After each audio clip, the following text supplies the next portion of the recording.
Asia CEO is really a sought-after brand and recognition among the private sector. I work abroad as an OFW, and I've seen the experience of how Filipino were treated that time. So I always thought of creating an event someday to really recognize Filipinos and also market Philippines. Let's present Philippines in a positive light. And the goal is expand your business, start your business, move your business to Philippines, hire Filipinos. They're good people to work with, and you'll do well. That's the goal. Way back when we were the poorer or sick country of Asia, and now if you take a look at, for example, the BPO industry, we're number one in the world. There's a lot of potential for the country, and if we are really going to see fruition that we are going to be one of the top economies by 2050, I think it is very important for us to really pool our resources together. And we always believe from the beginning that this association was the right medium, the right structure, and the right outfit to really put the Philippine business community on top of the agenda for the Filipino people and also for the international community. Well, it gives me a fantastic insight in terms of how broad the industries are and how many different types of successes that are contributing to the growth and inclusive growth of this nation. We have to create a future where our next generation of talent and leaders is prepared for all the new opportunities that will present themselves. Asia CEO Forum is very unique because it is more than any other forum emphasizing that this is about nation building. Economic growth is a very wide subject, and Asia CEO Forum always find the right angle with the right topic at the right time to talk about, and that's why there is such attraction to these events. They connect people, but they also create a platform for transfer of best practices, best knowledge. I believe in the vision of Richard and Rebecca. I think they have this vision to help make the Philippines a first world country in 2030. And with our partnership together, I know that we're achieving a lot of things. Thank you for what you're doing. We applaud your efforts. We're proud and happy to be your partners. We encourage other companies to join in and be a sponsor, and I'm very, very sure that they'll find it worthwhile.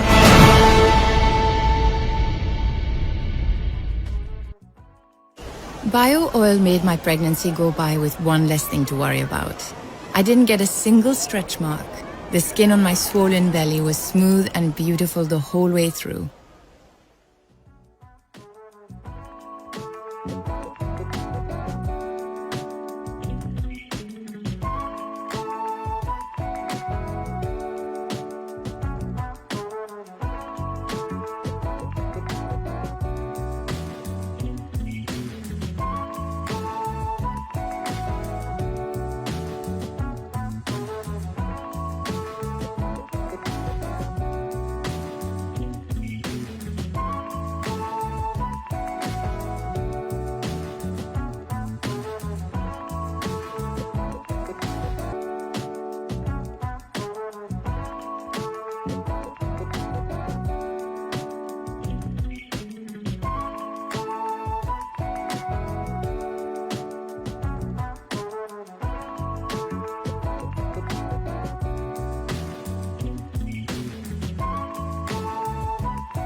Find Human Resources is a partner of the largest and fastest growing Philippine-based provider of outsourced recruiting support. We have been supporting Philippine recruitment since 2017 and have hired thousands of employees for different multinational companies. We offer customized solutions for all your recruiting needs. We can execute the entire recruiting process from end to end so that you won't have to worry about the details. We can also plug into your team's process to support your recruiting cycle and improve overall productivity. Our technology solutions also help automate more repetitive tasks and help you increase your hires. We believe that a successful engagement starts with collaboration with your team. Think of us as more than a service provider. We are your recruitment partner. Our team is your team. And we will assign committed program leaders to ensure success. Time and time again, our clients confirm how Find Human Resources is a true partner and committed to their recruiting goals. To know more about Find Human Resources, please contact us via email and mobile or simply scan the following QR codes. To lead us with the invocation and bless today's event, please welcome Father William Bustamante, Parish Priest, Ina ng Laging Saklolo, Tagaytay City. In the name of the Father, and of the Son, and of the Holy Spirit. Amen. Almighty Lord, worker of wonders, we praise you for the majesty of all your works. In becoming one of us, you show the dignity of labor by working with your own hands, leaving us a noble pattern to follow.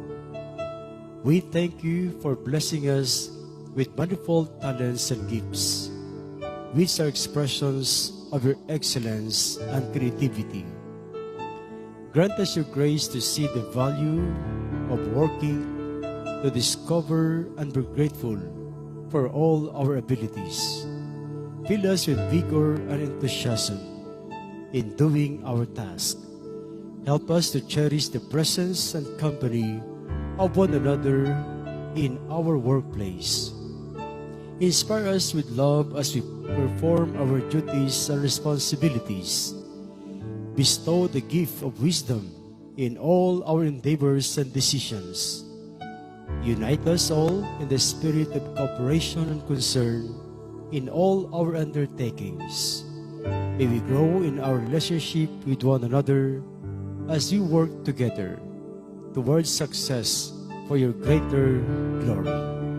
With hearts full of thanksgiving, we send this prayer to you, who is always at work in us with the Father and the Holy Spirit, God, forever and ever.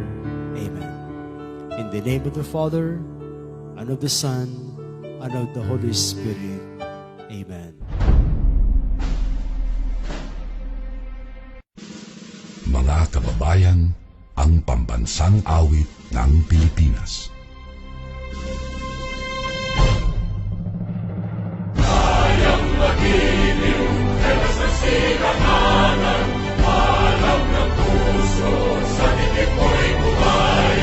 Lupang hinirang, kuya ka ng magiting, sa manlulupin, di ka pasisigil, sa nagagang tutong sa simoy at sa langit mo pagaw, ay hiragang tula, kawin sa pagkayang minamahal.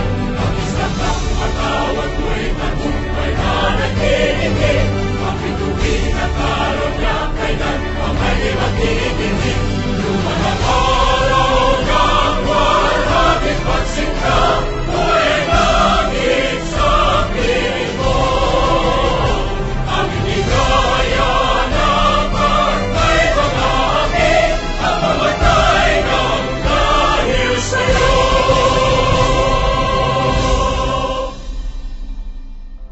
Good morning and welcome to Asia HR Forum 2021 online edition. In today's business environment, the need for change and evolution in the HR sector is greater than ever. Never has it been more important for human resources professionals to stay ahead of events and steer their companies through the upheaval. Learn from HR experts the latest technology advancements and developments and stay on top of the newest trends emerging to shape the future of work. Let's watch this.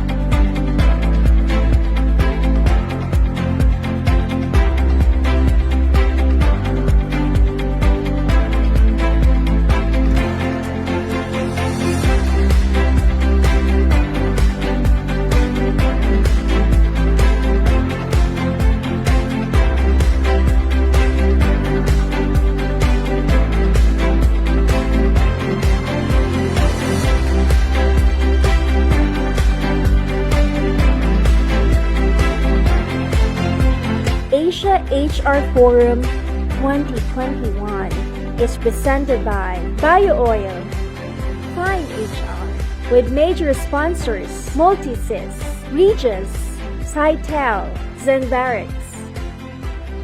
Please welcome our host, Mr. Richard Mills, Chairman, Asia CEO.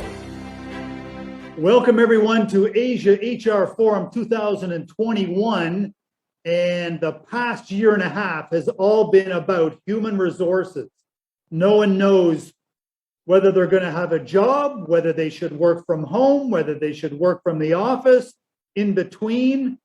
Everybody is confused. So gladly, we've got some really good speakers, high-level people, a good mix of industries to really go through and get some ideas of what we're all going to do. So it's exciting times, because we can make a lot of changes and improvements along the way. But like I said, we're really at a turning point in history, it seems, about how we are all going to work for the future. So glad to have you with Asia HR Forum 2021. Let's go. Okay, we'll get going with Asia HR Forum 2021, and we have a speaker all the way from Singapore.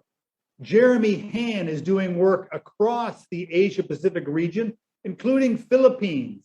Scaling up is the code word he's come up with right now, but does work with a vast number of organizations in manufacturing, in fashion design, and pharmaceutical as well. So a lot of interesting stories helping companies to really grow and expand their organization. So really nice to have a special guest. Please welcome Jeremy Han. Thanks, Jeremy. Glad to have you. Thank you, Richard. Thank you for having me here again on the CEO Forum. And I will be really glad to share with you some interesting stories recently, in the COVID crisis on how we can build unstoppable teams that will unleash unlimited potential. So thank you, everybody, for having me here today. I would like to start off today's topic on how do we create an unstoppable team with unlimited potential. You see, every company that I have worked with cite the number one reason why they cannot scale up, and the constraint is always the same. It's people. How do we find the right people, right? In order to scale any business, the number one criteria is always we need the right people. So today's topic is really on how do we create an unstoppable team? And I like that little picture there, right? You have a guy charging through all kinds of obstacles. So how do we have teams like that? So I want to start off by telling you a story, right? This is actually a case study of one of my clients last year, right in the middle of the pandemic. So you can imagine, all of us know what it meant, right? Especially if you are in the hospitality or the food and beverage business. And this is a restaurant chain in Nepal, and they are my clients. And Nepal is very heavily dependent on tourism, right? So this is a company that does F&B right in the middle of the pandemic. What are they going to do, right? I'm sure you can imagine the kind of challenges that they are facing. And one day I got a call from the CEO, and I interviewed him in this whole process, so you can watch it later if you have time. But he gave me a call in April and asked me, what am I going to do with my staff, right? And he said that, you know what, Jeremy, all of us are locked down. The entire hospitality industry is shut down. And, what am I going to do? I've got a great team. And if this goes on, I might have to let them go. You see, this is very distressing to him because this is a company that are really, really, they are big on their core values. They always think and work as a team. So you can imagine that kind of stress that he's facing. He can't run his business. What am I going to do with my people, right? And he said that, Jeremy, we've always talked about our core purpose of being a team, but now I'm faced with this very, very difficult choice of what am I going to do with this business and what am I going to do with these guys? So I told him, I said, hey, let's calm down, all right? And let's ask ourselves, how are we going to solve this problem by involving these guys, right? Since, they are the ones, their fate is on the line, right? They are the ones that might lose their jobs. So let's get them involved to be part of the solution, right? They should not be part of the problem.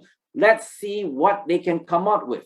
So this is actually a chain of restaurants in Nepal, and he got his waiters and his cooks and chefs together, and he shared with them the situation that the restaurant is in, right? We can't operate, it's locked down. What are we going to do? What solution can we come up with to pivot the business and thereby ensure that every one of us still have a job, right? So, this is an existential question, and everybody would want to chip in, right, if they could save their jobs. And they came up with two brilliant ideas that really turned the business around, right? They were able to pivot into two new businesses based on the suggestions given by this group of people. The first one is that cooks and the restaurant staff said that, hey, you know what? We work with all these farms that give us the best organic ingredients. And now the whole country is on lockdown. Our customers, our restaurant customers, they can't come out to eat and they can't go anywhere. They need food supply, right? Why don't we come out with a grocery delivery business, connecting the farmers to the customers? And within 1 week, they set up the online platform and they got this business going. And they came out with a second business idea and said, hey, we are good in cooking and we do a generally better job than a lot of other restaurants. Why don't we cook and freeze the food and deliver it and we become a frozen food business, right? And what I really like about this story is that there's a happy ending to it, right? Not only did these two businesses flourish and did even better than the restaurants, but this owner, the CEO, he gave them shares, right? In the business, he allowed them to invest in their own solution. And I thought that was just brilliant because that really motivated the guys to make this turnaround a success. So think about that. Right in the middle of the COVID crisis in 2020, when they were facing a crisis, they had an unstoppable team that literally turned the business around with these two new business ideas. And they were given ownership. I thought that was really wonderful. So what are some key lessons we can learn from this case study on how do we create an unstoppable team with unlimited potential? I think the first lesson that we can take away from this story is we got to be true to our core values. Can you imagine, right? If this team has always been talking about, our core value is to play as a team, and at the first sign of a crisis, he lets everybody go. People will not trust a company like that, right? But he said, let's stick together. So what are we going to do to solve this problem? And he allowed them to come together. And that goes to my second point, to have skin in the game, right? So the first one, we got to be true to our values so that people will trust us. And only when people trust us, they will give their best. And the second point is when we know and when we can trust them and they can trust us, then it's time to let them have skin in the game. Because when they have skin in the game, they will give their best.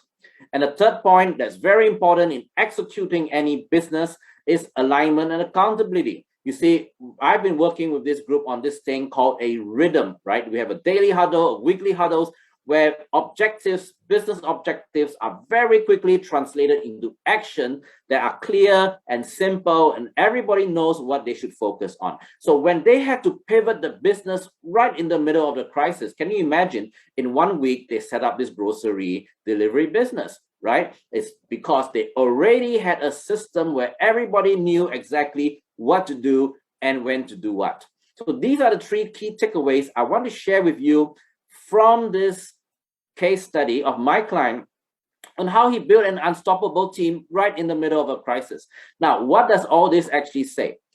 Jim Collins, in his very famous book, Good to Great, right? he actually talked about the secret to scaling any business, and that is always to put the right people on the bus, right? We got to get the right people on the bus and then put them on the right seats. When you got the right people on the right seats, doing the right things, that's when all problems can be solved. Now, how do we know if that's true, right? Other than the case study that I want to share with you, I want to share with you my last story, and that is in 2019. I had the privilege of meeting President Obama in Singapore during a leadership dialogue, and this question was inevitably asked the president, right? Mr. President, you are solving problems that nobody has ever seen before, that has got implications for the whole world. What's your secret to dealing with these problems, right? And the president himself, he shared this. He said, you're right? The problems that I have to solve are problems that nobody has ever seen before, and we have no answers to these problems. So what is his secret to dealing with these problems? And he said that when he's faced with a problem that there's no answer, the first thing he has learned to do is to put the right person to the task. Because when you put the right person to the task, 50% of the problem is solved. So what I really want to share with you in this very short video today is, my friends, if you want to scale your business, you have to have an unstoppable team. Now, how do you build an unstoppable team? First of all, be true to your core values. You need to be a company that people can trust. And number two, learn to give people skin in the game, right? And that's when they will go, they will take ownership and they will fight the battle. And third is to build a system of accountability and alignment so that all of us are on the same page and working towards the same direction. So my friends, this is who I am. My name is Jeremy Han. I'm a scaling up coach.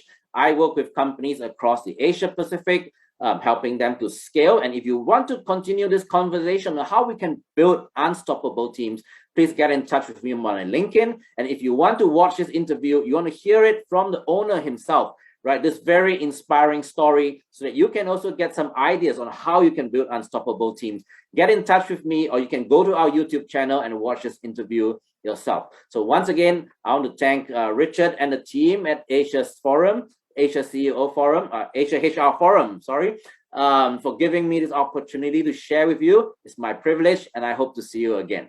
So Richard, I hope this little story that I've shared in this case study would inspire our listeners today. And now maybe the time back to you. Thank you. Jeremy, you're working with a lot of companies throughout the region.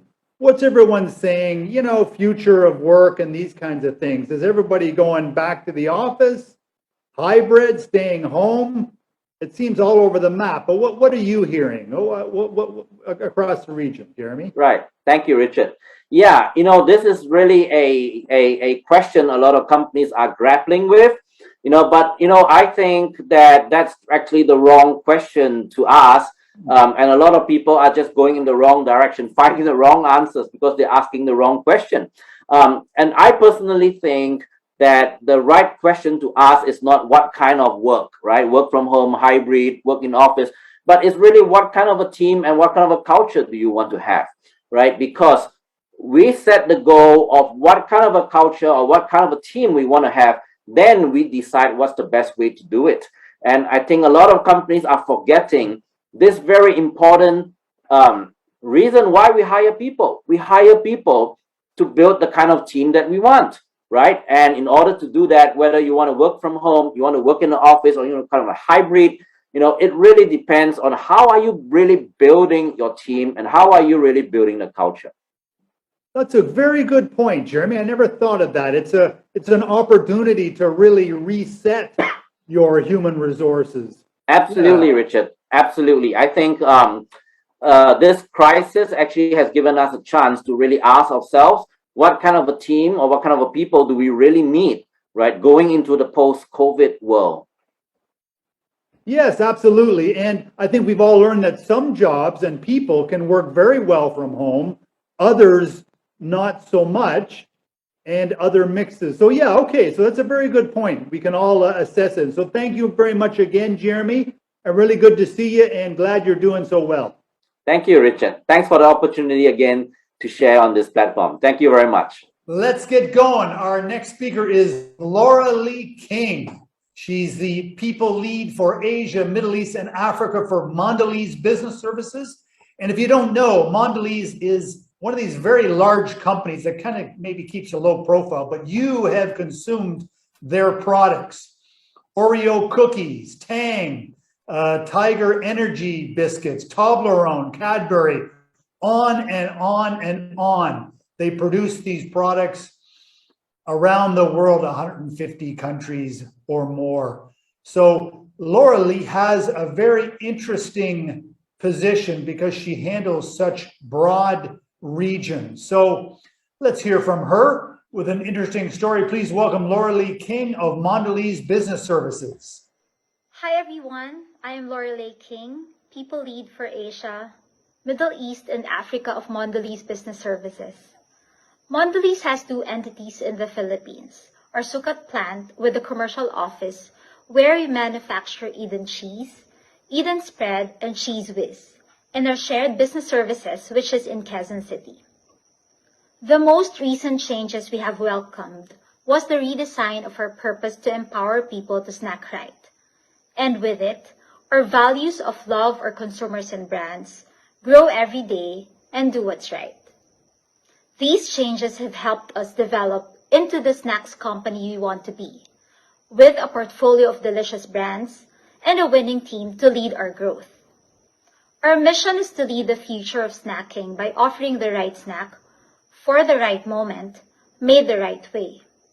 To achieve this, we are building a winning growth culture by investing in growth capabilities such as leading with an agile and growth mindset, fostering engagement, strengthening diversity and inclusion, building careers and employee well-being. We are focused on making Mondelez a place where people are proud to work and one they'd recommend to others.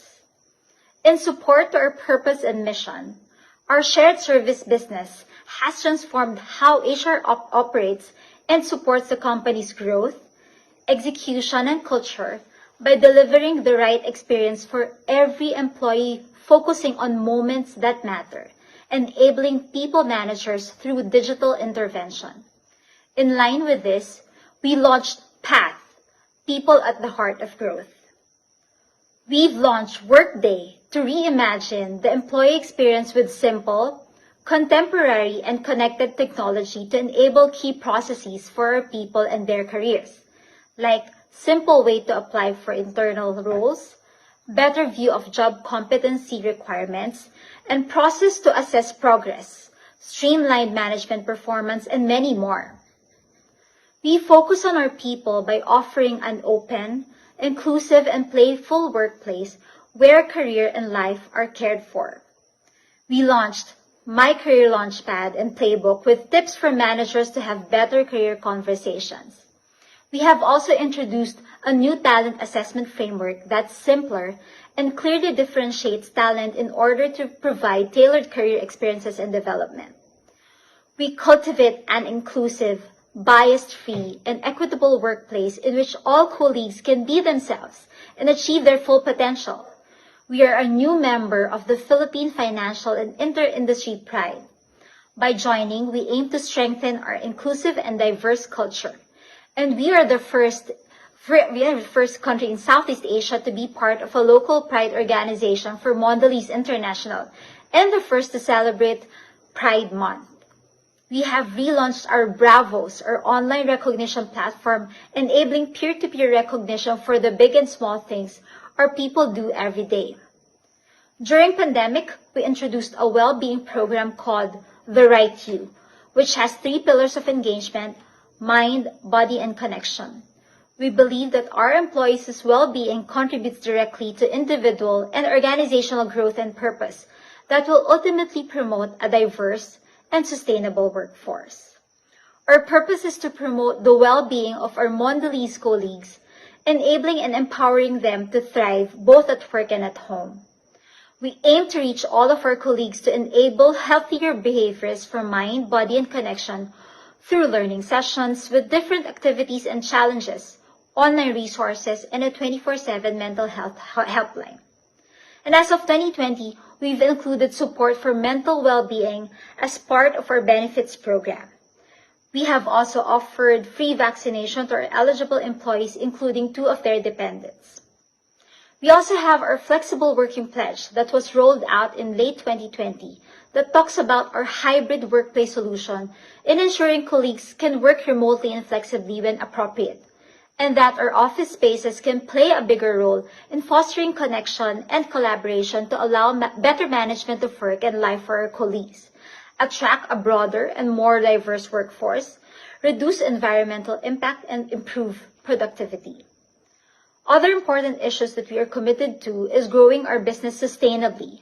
To help achieve our sustainability goals, we are working to find solutions to the shared problem of packaging waste. We make all packaging recyclable and labeled with consumer information by 2025. Around 94% of our packaging globally is already recycle ready or designed to be recycled. In the Philippines, we have signed the Philippine Alliance for Recycling and Material Sustainability Declaration for Zero Waste to Nature by 2030 to ensure none of our waste will end up in nature by that time. By 2025, we aim for at least 25% reduction in virgin plastic use in rigid plastic packaging or for 5% reduction in virgin plastic use in overall plastic packaging portfolio. Locally, we have worked with organizations to collect and divert 172,000 kilos of plastic waste this 2021. That's equivalent to the weight of 86 cars. All of these, from our people programs on career development and well-being to our sustainability efforts, are anchored to our company's values and commitment. Once again, we are on a mission to lead the future of snacking by offering people around the world the right snack for the right moment, made the right way, and by fully committing to caring for our people and the communities that we're operating in, we are well on our way to doing just that. Thank you. Thank you very much, Laura Lee, and keep up the great work you're doing at Mondelez Business Services. And so for our next speaker, we go to the pharmaceutical and consumer products industry. It's Myra Cataroja.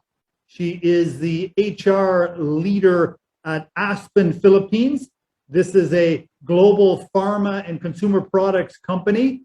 A lot of different products she oversees. So please welcome Myra Cataroja of Aspen Philippines. Really glad to have you, Myra. Thank you, Sir Richard. All right, so no one was really prepared for this COVID-19 pandemic. Even with Aspen Philippines, which had a business continuity plan or a BCP in place, we weren't really prepared. And I think most companies across all industries didn't really have an extensive BCP so as to cover a pandemic as serious as COVID-19. Lockdown measures affected logistics of goods and supplies, and Aspen definitely felt the disturbance in this supply chain. Stocks and raw materials of our medicines could not be transported to the locations where they were needed the most. And travel restrictions have made things worse, and it affected the way we do our business overall. But top of mind, we couldn't just sit back and watch things go on before our eyes. We had to be quick, we had to be dynamic, we had to adjust all our business processes because at the end of the day, our employees would suffer. Most importantly, our patients who are relying on our products are going to suffer the most. So how did Aspen protect our employees so as to continue serving our patients?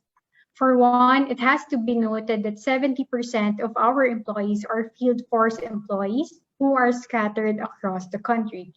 Implementing changes for us had to be tailor-fitted for both office-based and field force employees.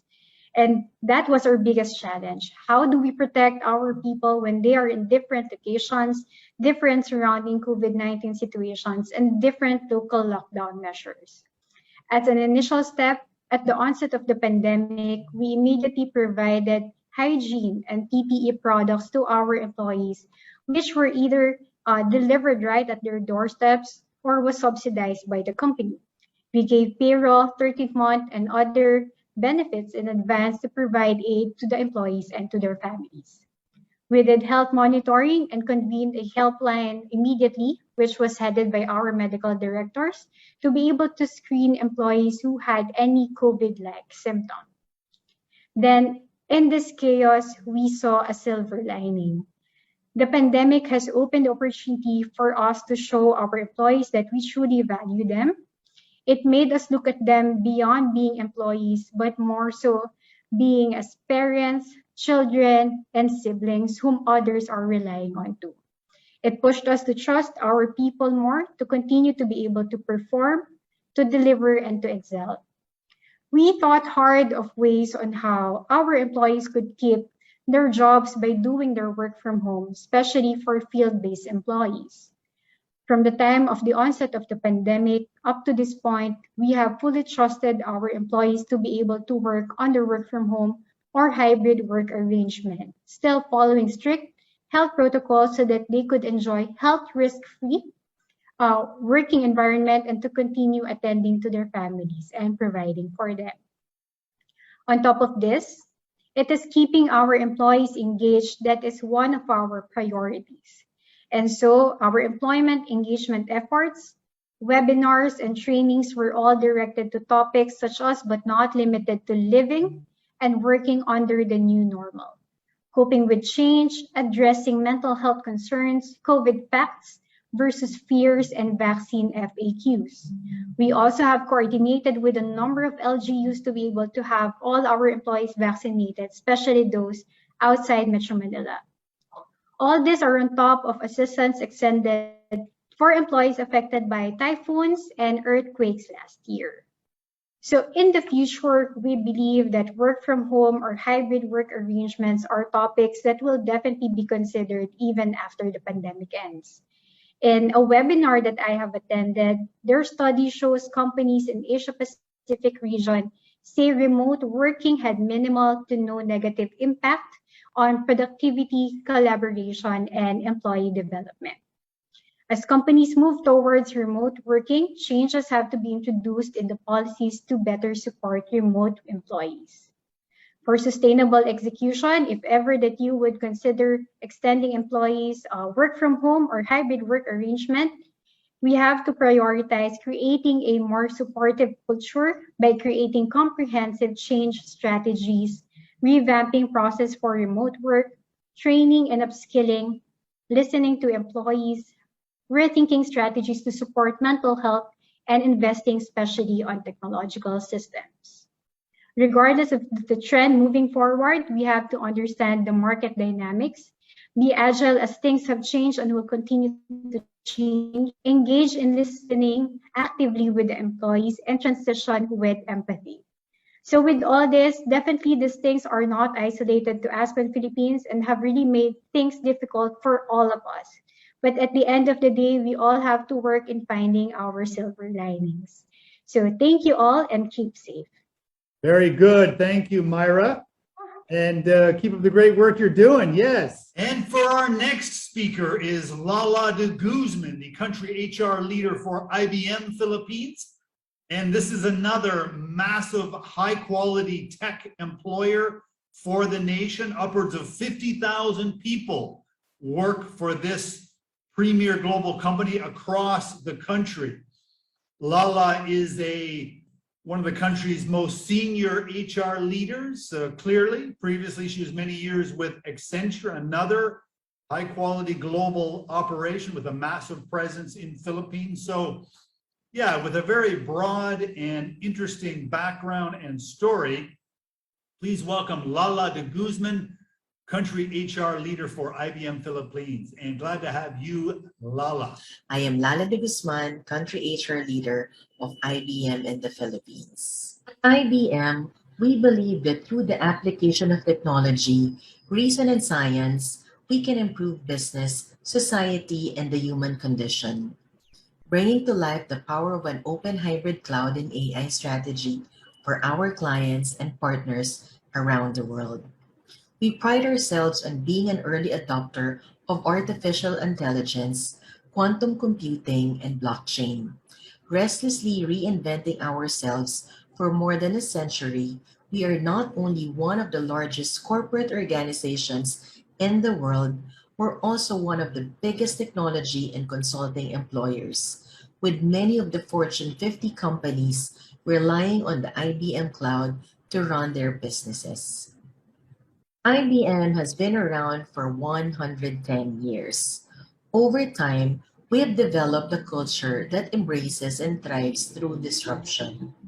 Innovation and adaptability are built within our company's DNA.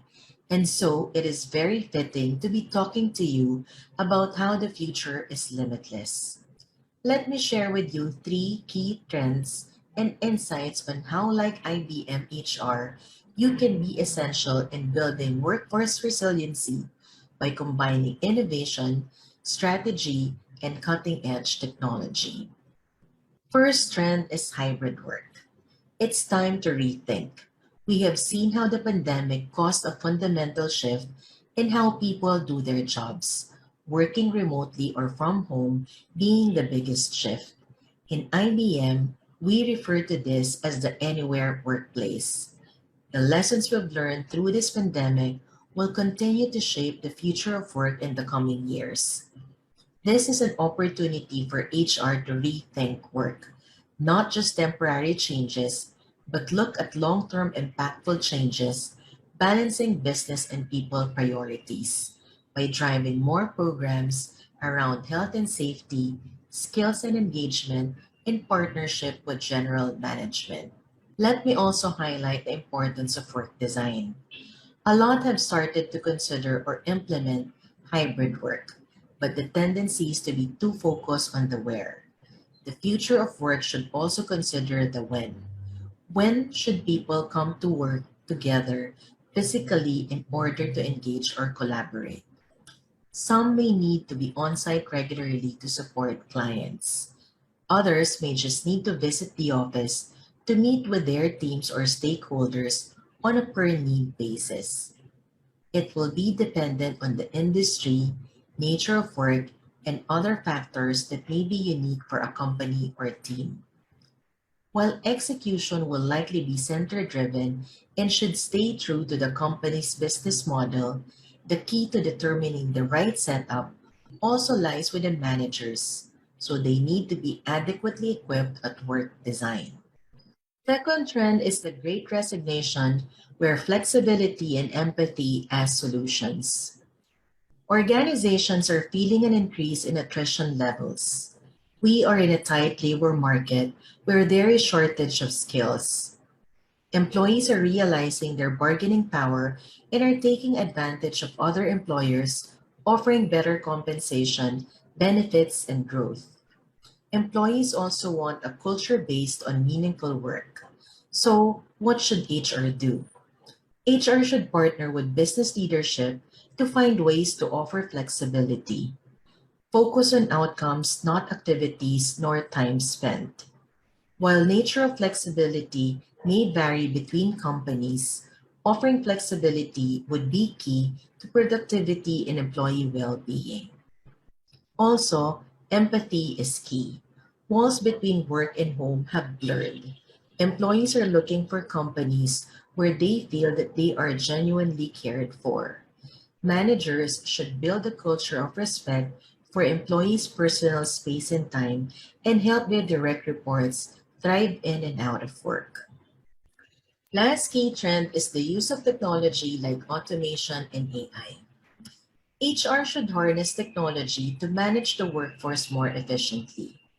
Automation and AI can lead to better engagement and a more personalized signature experience for employees. They become more self sufficient, spend less time on administrative activities, and are able to allocate time and effort on more meaningful work.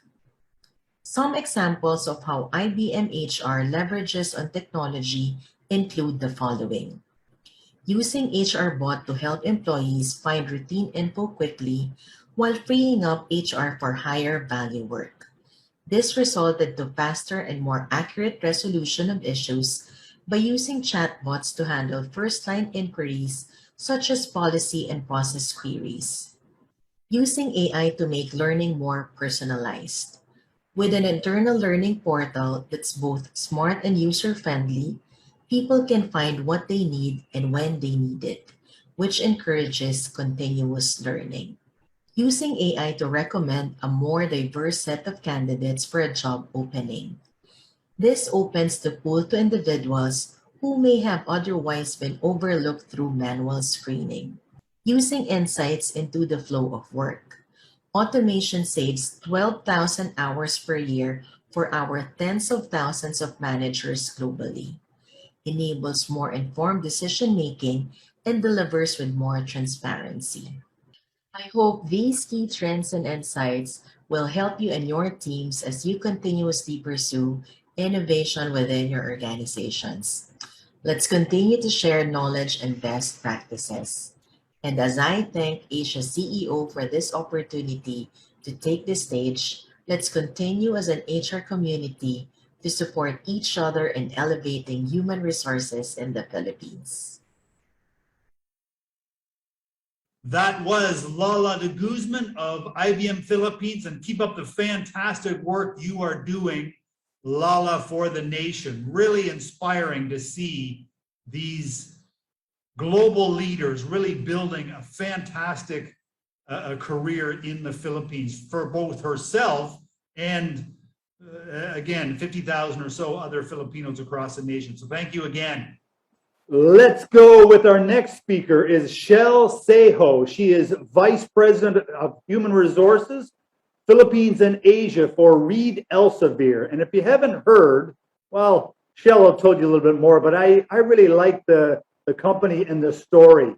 They do very high-end work in Philippines, knowledge process outsourcing. This is one of the world's it is the world's largest providers of information services to the legal industry, science, medical, risk management, other sectors like this. So it's very high-end work, very sticky jobs, high training, and they've really done a fantastic job in the Philippines. So yeah, with an interesting story, please welcome Shel Seho, VP of HR for Reed Elsevier. Glad to have you, Rochelle.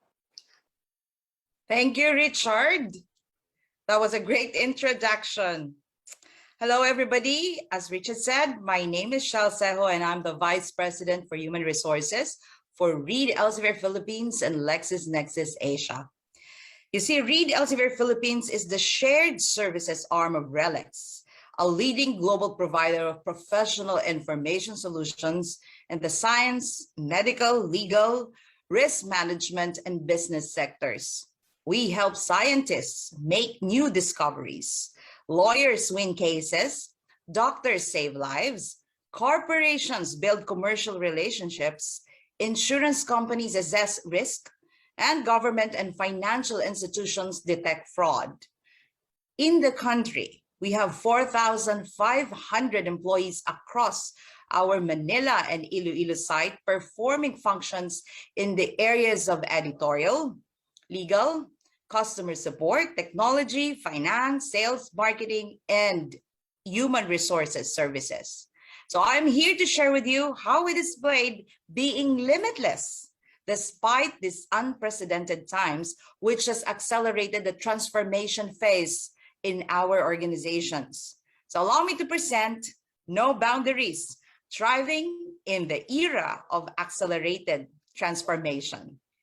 2020 was a shared experience for all of us across the globe. It was in March when the World Health Organization declared COVID-19 as a pandemic, and it sent waves of concern and questions on how we are to work way around the threat to health and safety while considering our personal needs and that of the business.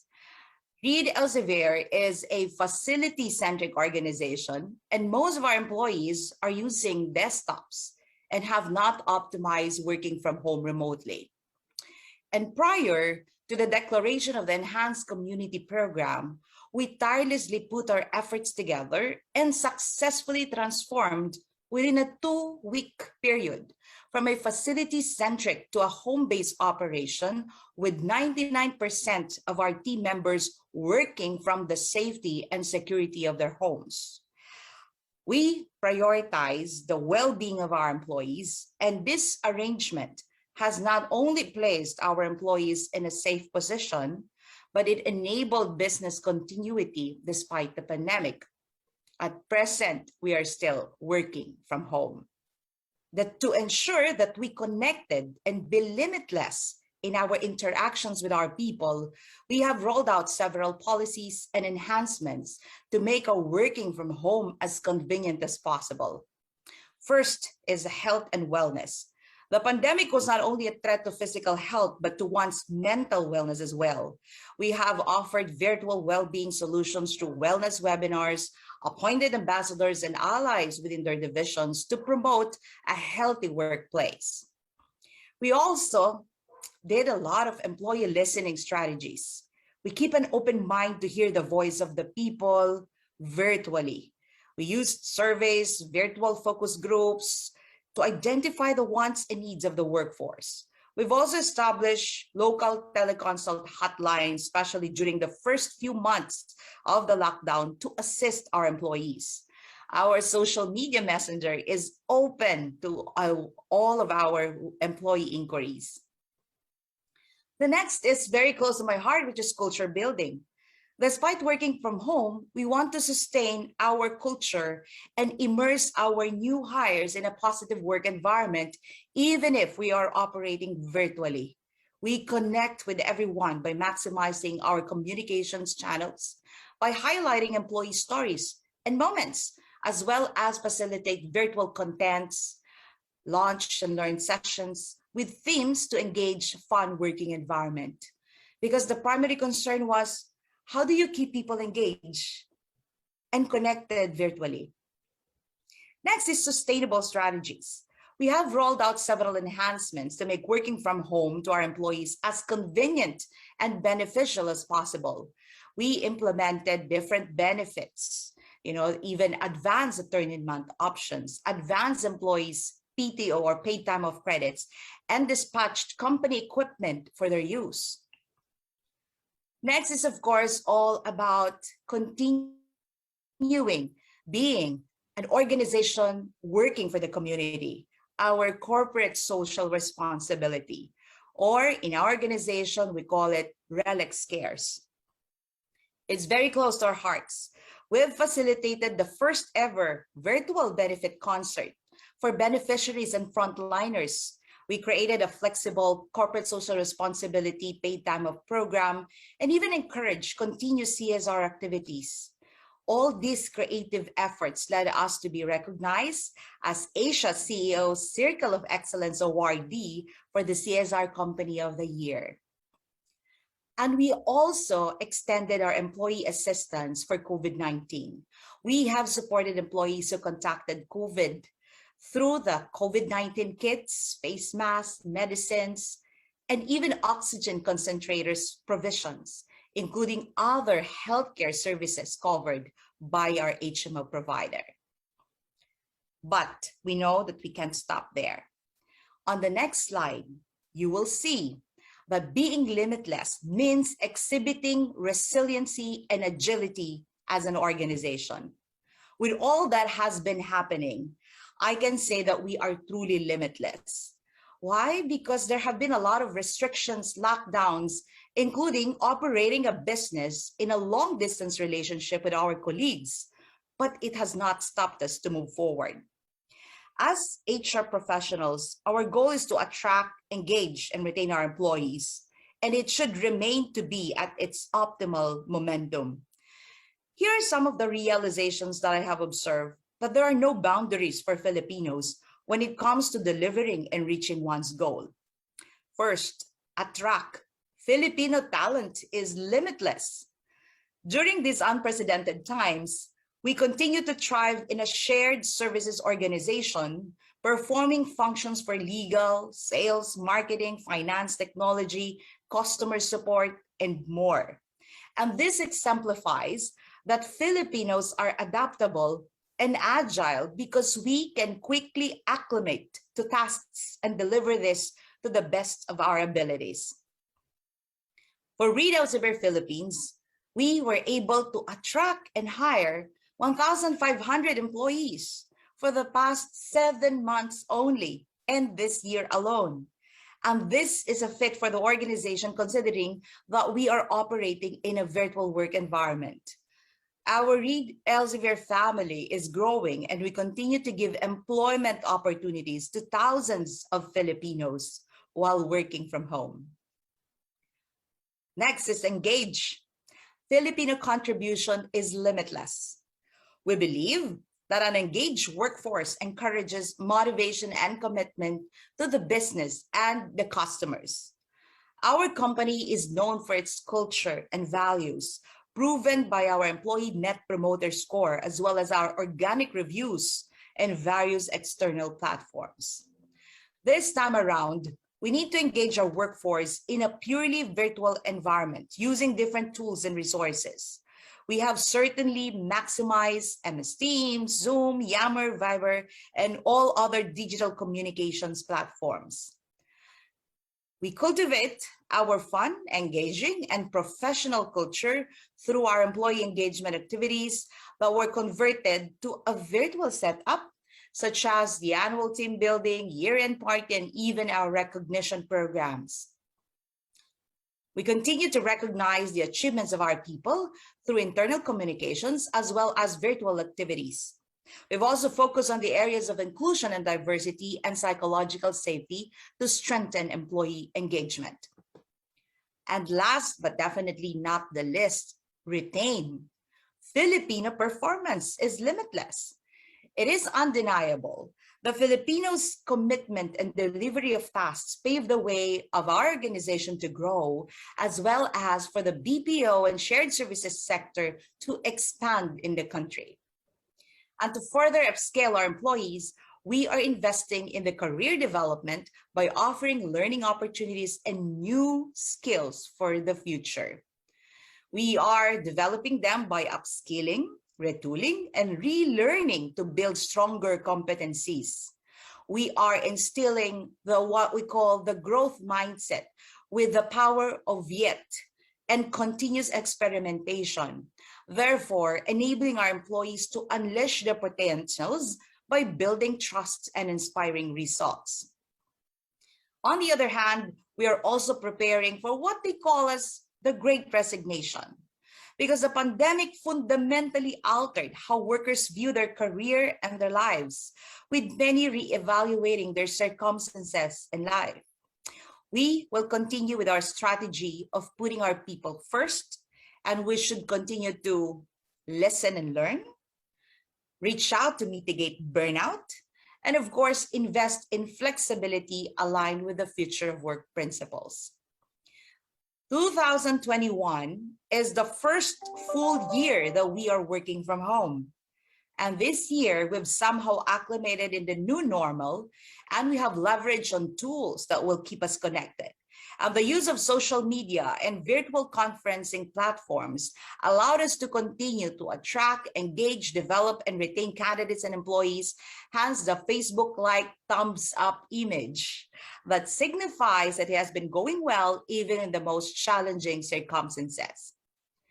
And last but not the least, my last slide, it's unchained and moving forward. We are optimistic that the pandemic will end and eventually we can all go back into normalcy. However, we recognize that after this chapter, it will not be the same situation pre-pandemic because of the experiences and learnings that we've gathered for the past 2 years. There are no boundaries as we prepare for tomorrow. We are unchained and moving forward. We have established the future of work principles to guide in creation and implementation of our policies for the future of work model. And in GIST, we aligned with government policies, and we will be open and transparent in our communications as we take our people along with the journey, and we will learn as we go. The hybrid work arrangement will also be implemented to optimize teams' performance and develop through an exchange of ideas. By collaborating, having an in-person interaction builds a different connection and opportunity for learning and benefits that both employee and the business needs. Experience-based and unstructured learning is a critical component of career development as we invest in upskilling peoples with digital savvy skills needed for the future by equipping strong foundational abilities for an agile, digital, and automation skills. With all of these preparations for the future, how can we emerge victorious in the rubble and build a better tomorrow? Definitely, it is the limitless capabilities of the Filipinos, the potent force that can make the Philippines a world-class industry. If we all work together as compassionate and driven employers who will invest in the overall well-being of the Filipino talent, then the results will be top-notch. In this area of accelerated transformation brought about by the pandemic, we have witnessed that the resilient Filipino talent is limitless and can thrive in any circumstances. The future is limitless, and so are the capabilities of the Filipinos. It has been a proven formula that when you take care of the people take care of the business. As institutions and HR professionals, we are given this privilege to shape the lives of millions of people. And there are no boundaries for the future, no boundaries to push the powerful force of the Filipino workforce. Very good. Thank you very much, Shell. That was an interesting and well put together story. Special next guest speaker is Kate Belosillo, the general manager of Cayenne, Philippines. And this is quite a story of human resource development, I would call it. She built her organization from scratch. She left her home and other activities where she's a mother of 8. And she's built this organization to a real powerhouse in direct sales and consumer product sales. So she had to transition her organization completely from one that was face-to-face to now where it's, well, still face-to-face, but it's online and technology enabled. So really a fantastic story of success and so forth. So please welcome Kate Belosillo of Cayenne, Philippines. Nice to see you, Kate. Thank you, Richard, for the very kind introduction. And I'm so happy to be with you. It is an honor. And people will always ask me how we fared out last 2020 at the height of the pandemic. And they will always be pleasantly surprised with my reply. Would you believe Cayenne, Philippines achieved the highest sales in its history during this difficult time? And of course, the next question that they will always ask is, Kate, how did you do it? And my reply is really simple. Over and above the dedication and hard work of our people, there are spiritual practices that contributed to our success. And I'm happy to share that with you today. The first spiritual practice is quiet prayer or meditation. You know what, Richard? I came to know about quiet prayer as a young wife and mother, guided by nuns who became my friends. They taught me the daily practice of entering deep into the silence of my heart and being present to the great presence who is God. You know, as a young mother with 8 children, I came to see that this practice helped me cope with the difficult challenges of motherhood. Back then, I was struggling with a sickly firstborn child. This was followed by the horrifying experience of our 2 sons who were kidnapped for ransom in 1994. And then much later, discovering that my youngest child was not cut out for traditional education, which branded her as a slow learner. I realized that quiet prayer can help us get through not only the challenges of daily living, but also face limit situations in our lives. And when I talk about limit situations, I'm referring to extremely difficult situations where we are pushed against the wall and we seem to have nothing or no one we can turn to. For example, when one gets seriously ill, or we lose someone we love, or we get fired from a job, or as a CEO, perhaps the sales of the company have plunged to an all-time low. Those are limit situations. Just like cell phones that need to be recharged, our hearts, minds, and spirits need the energizing power of quiet prayer. Oprah Winfrey said it beautifully. The number one thing we need to be successful in this world is something that gives back and nourishes us. And that is meditation, or for me, what I call quiet prayer.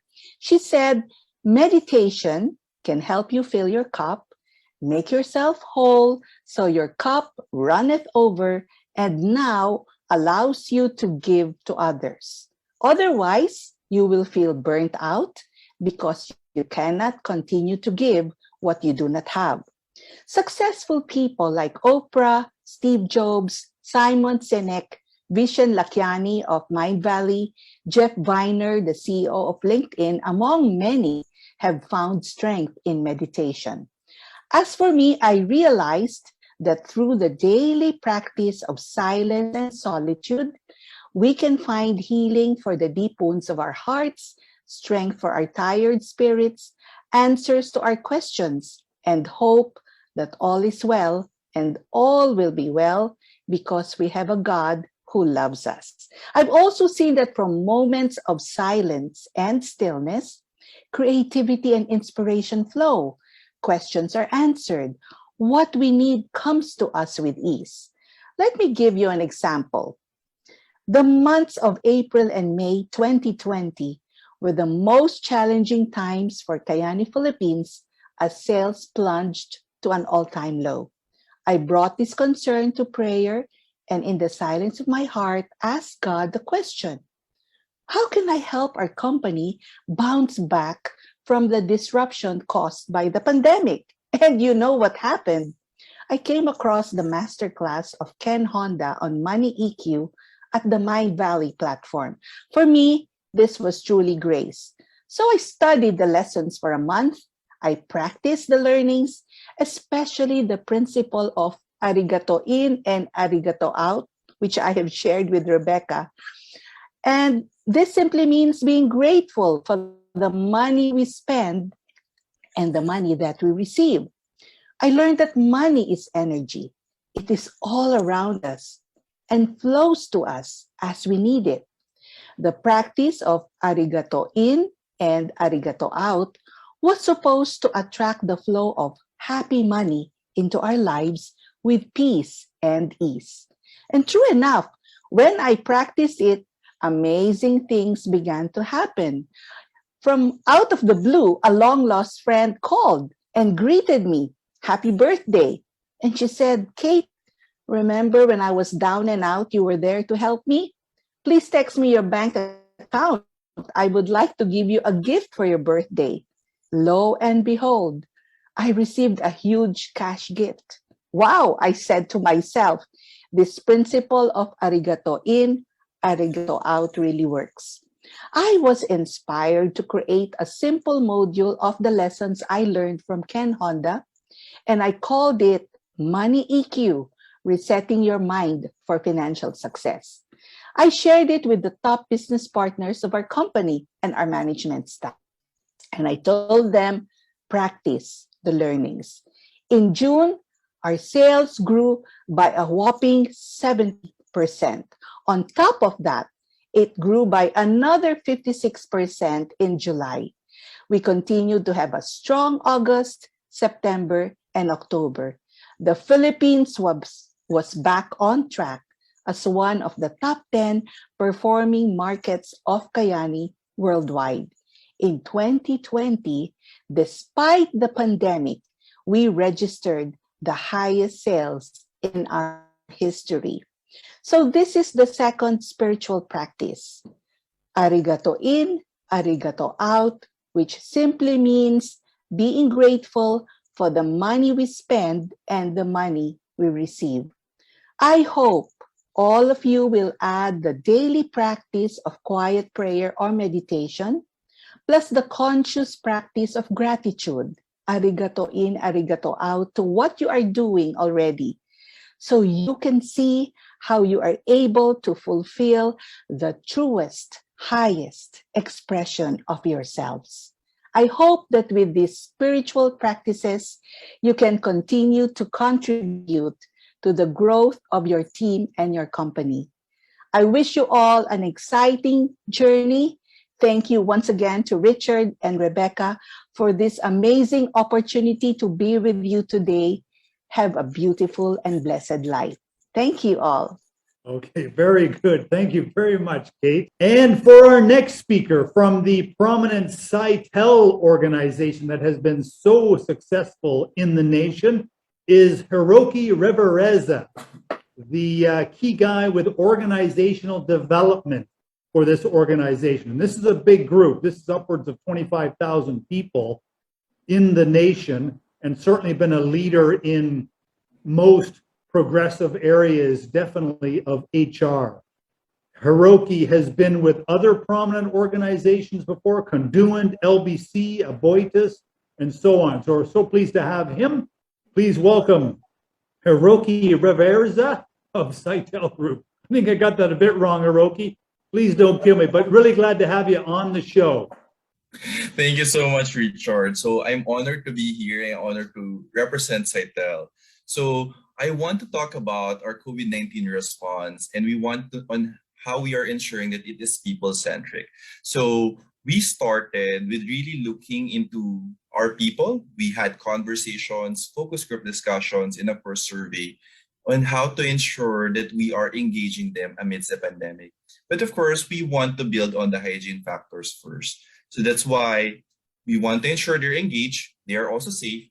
We focus on 4 focus areas. So the first is on safety measures, second is in our associates, and third is on our well-being, and of course, the community around the sites that we're in. So as you know, Richard, we're very well spread across the Philippines. Like we have sites in Baguio, up to Palawan, and now with the acquisition of Sykes, we're also present in Cebu.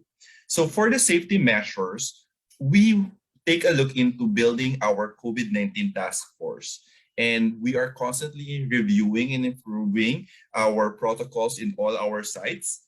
And the first thing that we have rolled out is actually a safety training for all our associates, managers, and leaders on how to respond to this pandemic.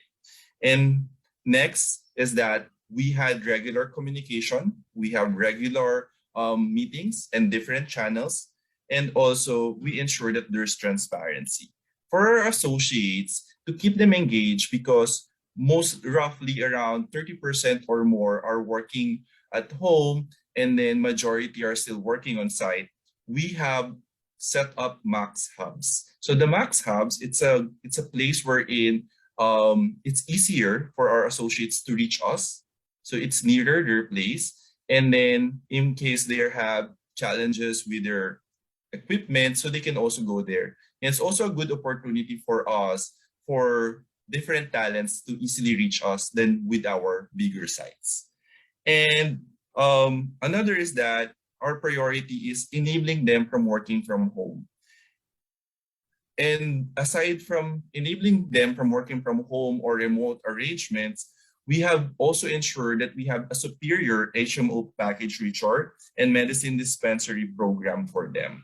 So that's very important, especially during the height of the pandemic. In the well-being, so we want to ensure that they're just taking care of their health or physical. We also want to ensure that there's mental health.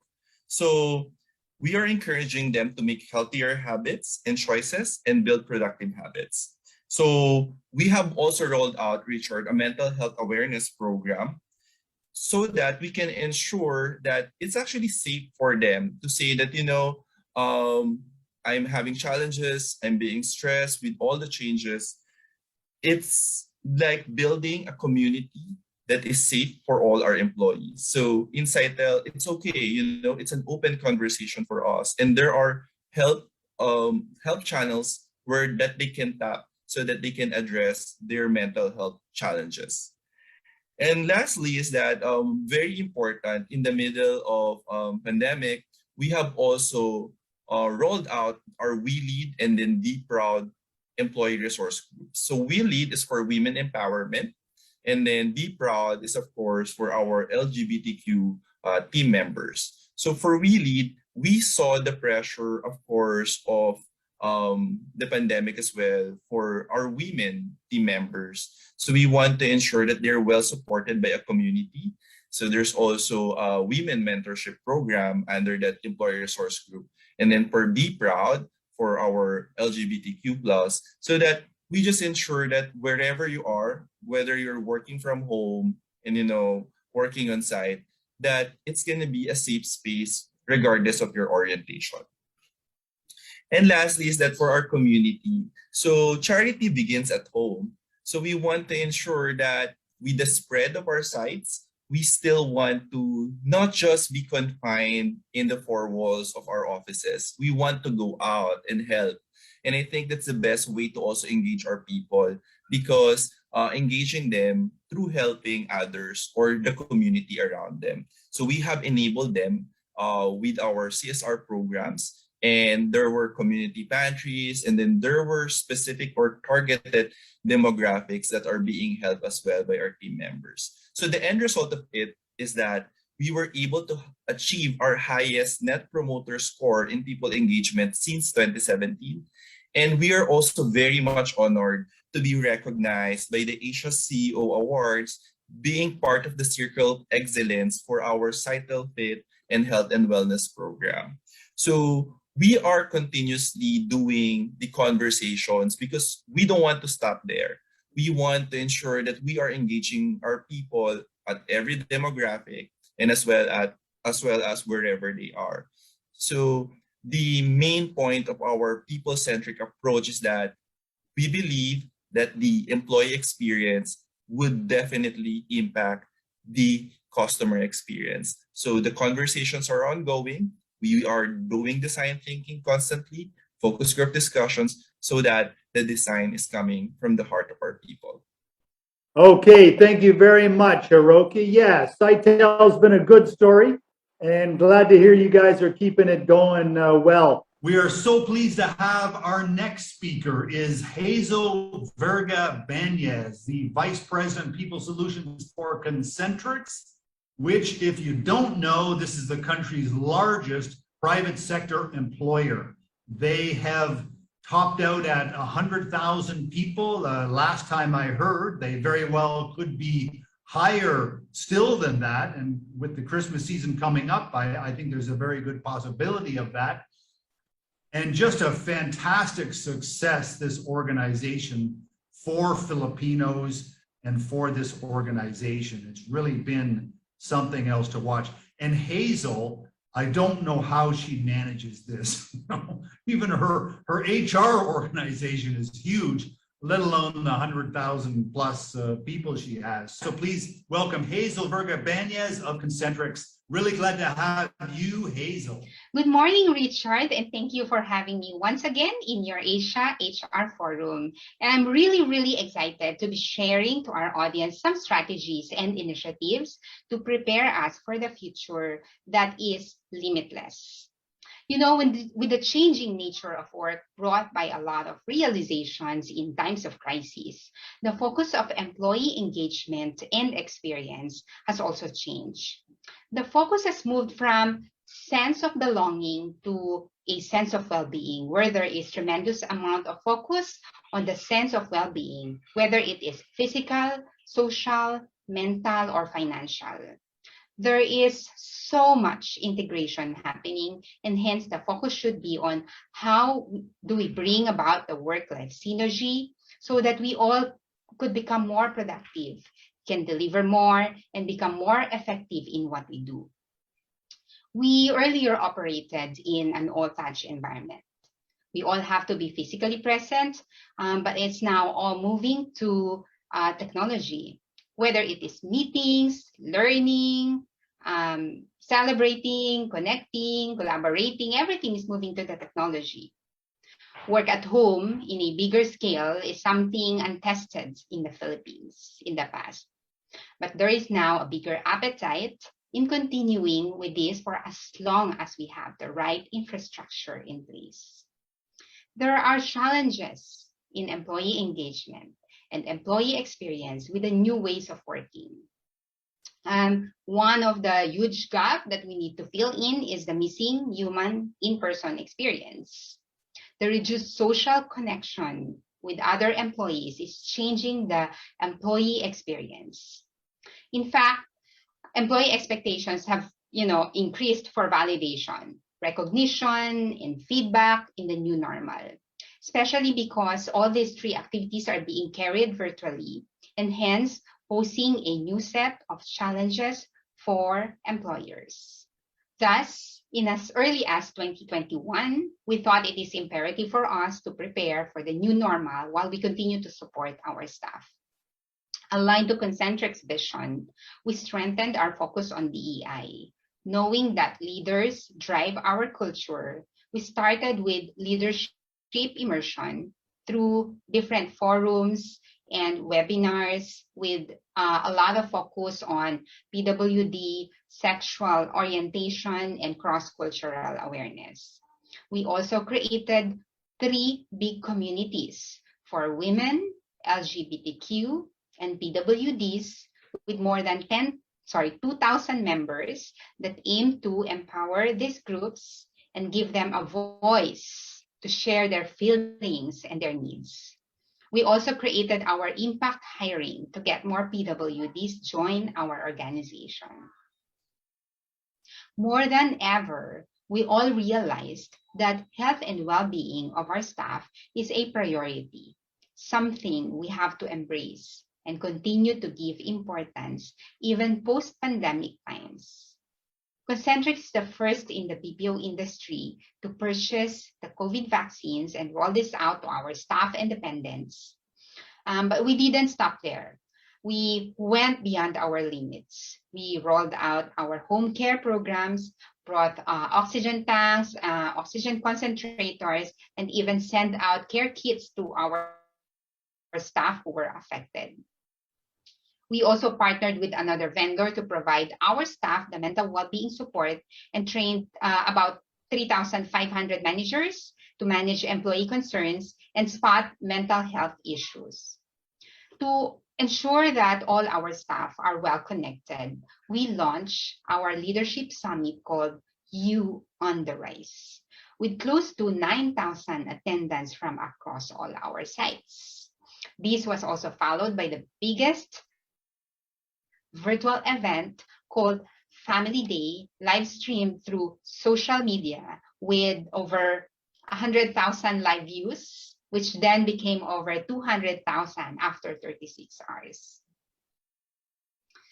We also realized that employee experience is best operationalized by our processes and systems that are relevant and more aligned to our situation. Work at home is seen as a big opportunity for us long-term, and to support the transformation, we have launched our HR Shared Service Center along with several digital platforms to support moments that matter to our staff. We also take pride in our staff who pledged over 1.5 million pesos to support their colleagues in times of need and contributed to planting over 5,000 trees and 10,000 carbon footprint reduction per month. The future is limitless in terms of what we can do to support our clients and employees. And with the right business focus centered on people through staff experience, well-being, culture, and sustainability, we are better prepared for the future. It starts with leaders and human resources. The way we design our programs, enable technologies, and interactions that create meaning and emotional connection. And in the process, affecting change in not just the lives of our staff, but the community and the world. It's the way we will create an impact. So I hope that I was able to share ideas that can help our HR leaders and practitioners in enabling business transformation and helping to propel their organization to the future. Thank you once again, Richard and Rebecca, and more power to Asia CEO Forum. Okay, that was Hazel Verga Banez of Concentrics. And yeah, we wish her well to keep up the great work she's doing. A lot going on there, tree planting, health and wellness, employee engagement, on and on and on. So they really do a lot there and a good example for all of us. So thank you again, Hazel Banez, and all the great people at Concentrics. And now for our final speaker of Asia HR Forum 2021 is Monica Maralit, the president of Find HR. And this is such an interesting story. There's actually two companies, PSG, which is has become the world's largest provider of offshore recruiting services, and Philippines is their hub. So they are growing tremendously.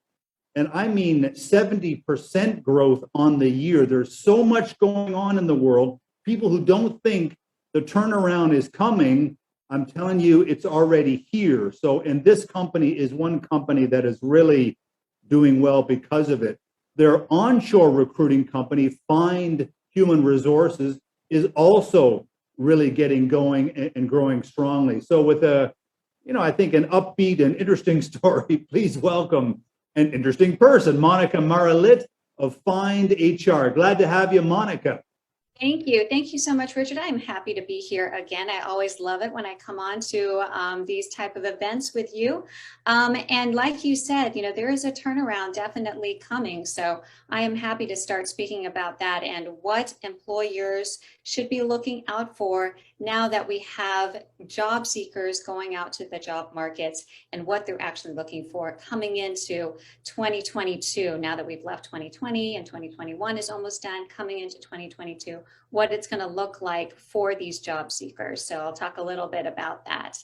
And so I'll just jump in here and say that as I was researching for my talk today, and somehow I was trying to align it to what Find HR and PSG is experiencing, I really found that there are many companies facing some of the same challenges that we are. I found article after article from Forbes and the New York Times with similar themes and challenges with what job seekers and employees are now looking for in a company and employer. As we kind of round out the year and look forward to a new year in 2022, we are sure to face new challenges in different aspects of employees' lives in and outside of the workplace.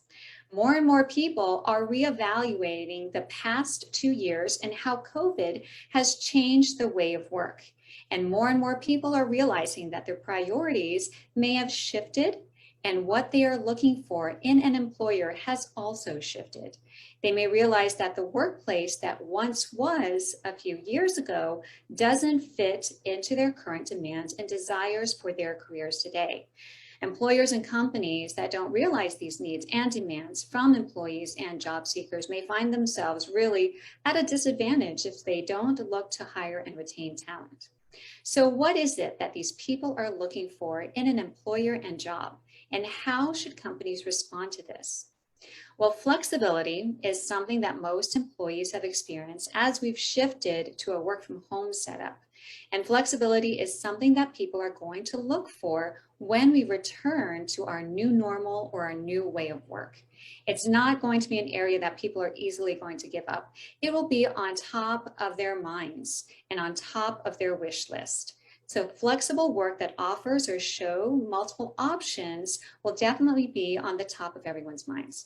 So as much of 2020 and 2021 has shown us, many people have achieved a certain work-life balance that wasn't available or even possible when we had to drive or commute to an office, when we had to wake up early and plan our minutes and hours to anticipate traffic.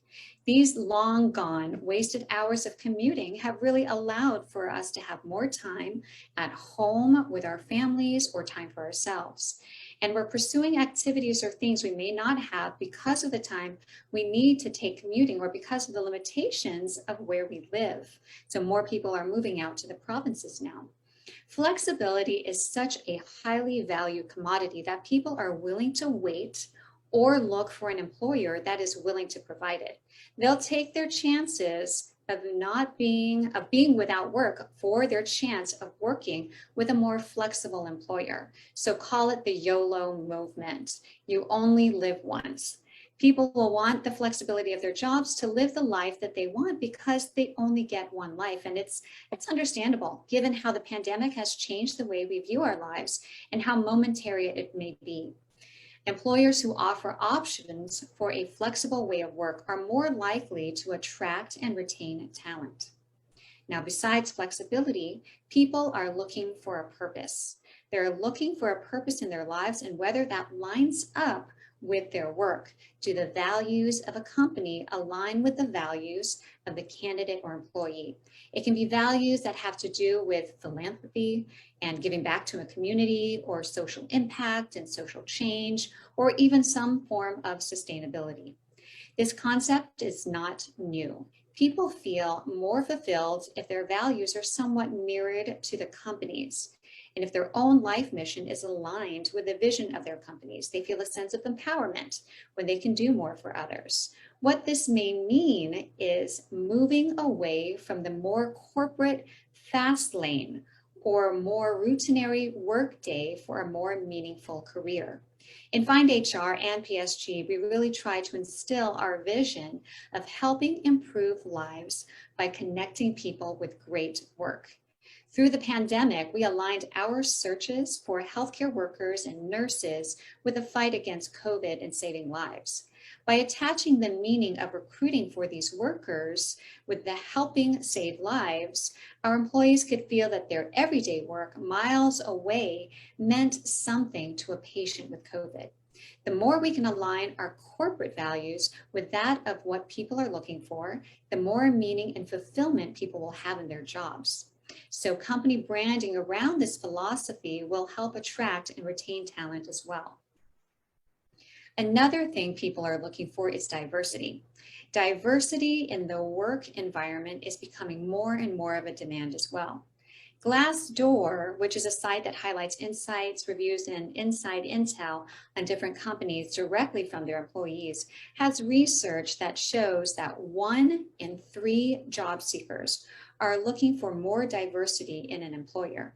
They're looking for both authenticity and action from senior leadership showing proof that a company is more inclusive of a diverse workforce. The next one on their list is career progression. Again, not a new concept and not a new demand, but something to continuously consider.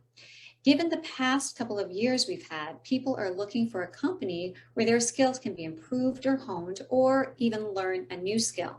This will help them jumpstart their career and get it back on track, considering there may have been some stagnation due to the economy.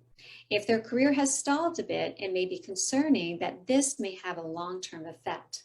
So a company that offers an extensive or generous training program or skills enhancement program will have a better competitive edge and attract more candidates. New, better, and more benefits now rounds out the wish list.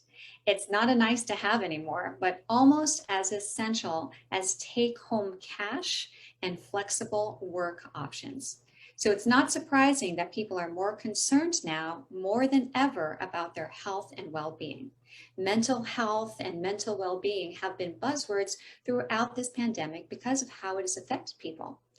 Even as we return to a new normal or return to the workplace, benefits to support better mental health and wellness will still be an expected benefit.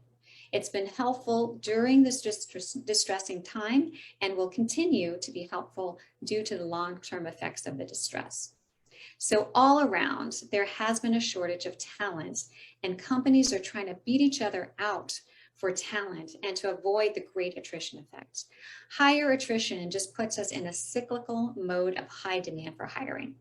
As people move out of larger cities and to smaller cities and provinces, this then puts even more pressure on available talent and remote work.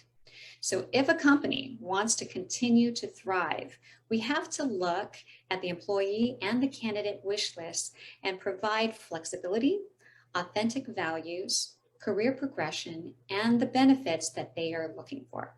So hopefully that was helpful for everyone. And I hope that I've spent the time with everyone and given a few tips that can help a company thrive coming into 2022. Thanks, Richard. Super. Thank you very much, Monica Marilette, and keep up the fantastic work. God, it's really exciting to watch. Yeah, we've got a wonderful team at Find HR and PSG. They are phenomenal. They come at every challenge with all sorts of ideas and with gusto and such energy that you wouldn't believe. I am really lucky to have a great management team to work with. So welcome everyone to the Q&A session, the most engaging part of these sessions at Asia HR Forum 2021. And we have 4 industry leaders, diverse and interesting with just remarkable stories. So, you know, everybody's asking, what is the world going to look like? And it's all about the world of HR, because nobody knows where they're going to work, how they're going to work, if they're even going to have a job. So maybe if I could ask, I know there's a lot of confusion and certainly we won't hold anybody to your opinions, but just what do you see for the future? Are we going to go all the way back to the old way of doing things a year and a half ago, or are we going to go into some other mixed kind of a model? Please, who'd like to start and just give us your opinions? Again, we won't hold you to this, but what are your opinions on what you see for the future? Maybe Shell, you're smiling a lot. What do you see? Yeah, what I see is a very different world. Definitely, there's no turning back. But what I see is that it's more of a hybrid work arrangement that will work for most of the organizations. I see that, we have thrived a lot during the past 2 years. And when I say thrive, that means we have embraced the differences that happened for the past 2 years.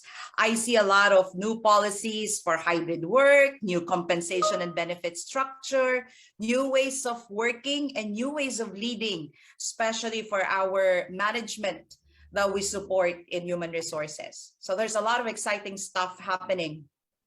Okay. Maybe, well, Kate, I mean, you've had a lot of success, and I thought consumer sales, direct sales would have a really difficult time, but you've really turned this around to the opposite. What's going on, Kate? What do you think? Well, when the pandemic happened, we had to pivot. We had to shift to the virtual platform. As I was just explaining to Richard earlier on, we used to have a leaders' night, which was an in-person event at the Okada Ballroom every month. This was a monthly event where we gathered 800 to 1,000 of our top leaders from all over the country in a gala night, everybody coming in their formal attire. There's recognition. We celebrate wellness. We celebrate leadership. It was a time for us to come together and bond as a Kayani family. But that got cut during these past 2 years. And we had to shift to a virtual type of a format, which was also equally successful. So aside from that, we would hold healthy living webinars where we will feature a doctor who will talk about the Kayani products and their impact on health and wellness and stuff like this. No, but Richard, I saw that the people are hungry for in-person events. So I took a bold leap. And this month of October, I went to Ormoc Leyte, where we have a growing team, and I spent a whole afternoon, early evening with them in a very, I'd say, powerful, amazing event. But of course, Mommy Kate would tell them, everybody wear your mask while I take off my mask and speak on stage. But the power of that event manifested in the results. The sales spiked. And in the month of October, we had the highest sales for this year in all of Kayani, Philippines. So because of this, we are going to have another in-person event in December, which is our Christmas Gala. And people are gearing up for that also. At the Okada, we hope to have around maybe 300, 350 people. So what I'm seeing is, as Rachel said, there's going to be a blend, a mix of in-person and virtual. We will try to do as much virtual as possible and as much in-person as possible. And I think this is going to be the trend of the future. We cannot go back to what we were before, definitely. I agree with Rachel also. But exciting things are coming, and the best is yet to come. Yeah. And Hiroki, now you've got 35,000 people. Will they all be coming back? What do you see? Yeah, so I agree with my fellow leaders here that there's really no turning back. So for us, we have adapted a lot of strategies and of course tactics in order to enable our team members to keep, working at home and also working on site. That depends, of course, on the client mandate. So what we have done is we have implemented Max Hubs. So Max Hubs, after our My Associate Experience or Employee Experience program. So it's a place where our team members can actually reach out to us easier. And at the same time, we made our recruitment hubs closer to the homes of the people we want to recruit.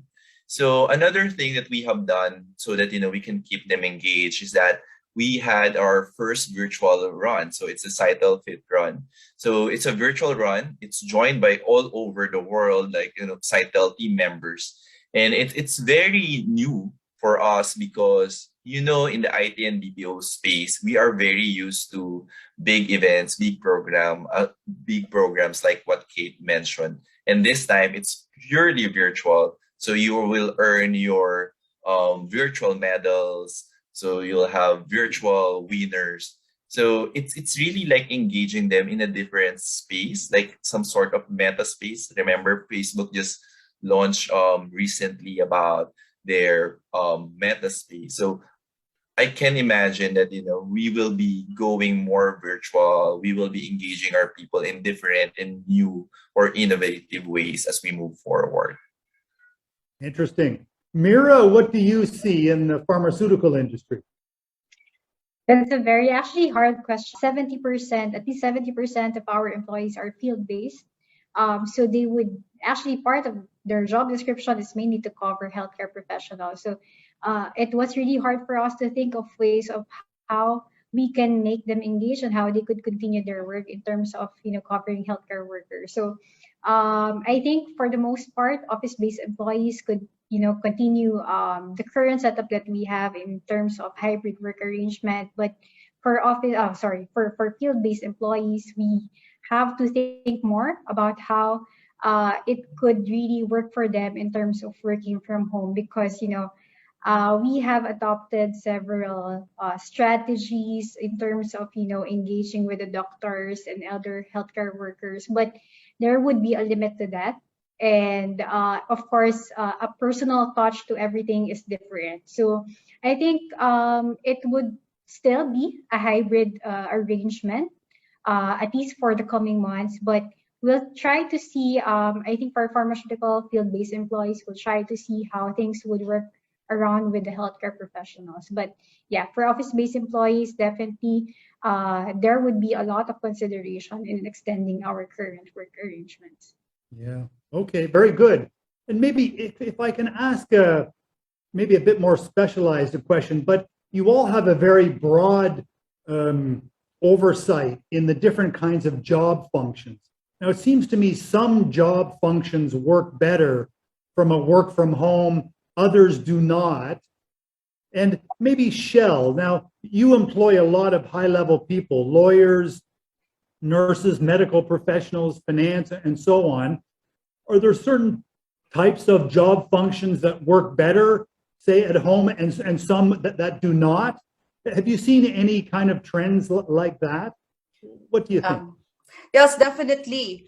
Well, we have, highly skilled, complex and technical roles that requires us to support in terms of their technology equipment at home. So that somehow changed most of our policies and guidelines in terms of how can we support them virtually for the past 10 years. Now, there are roles wherein it will really require a good office working environment, such as if you're working in a customer support based kind of function, wherein everything should be in a professional work environment.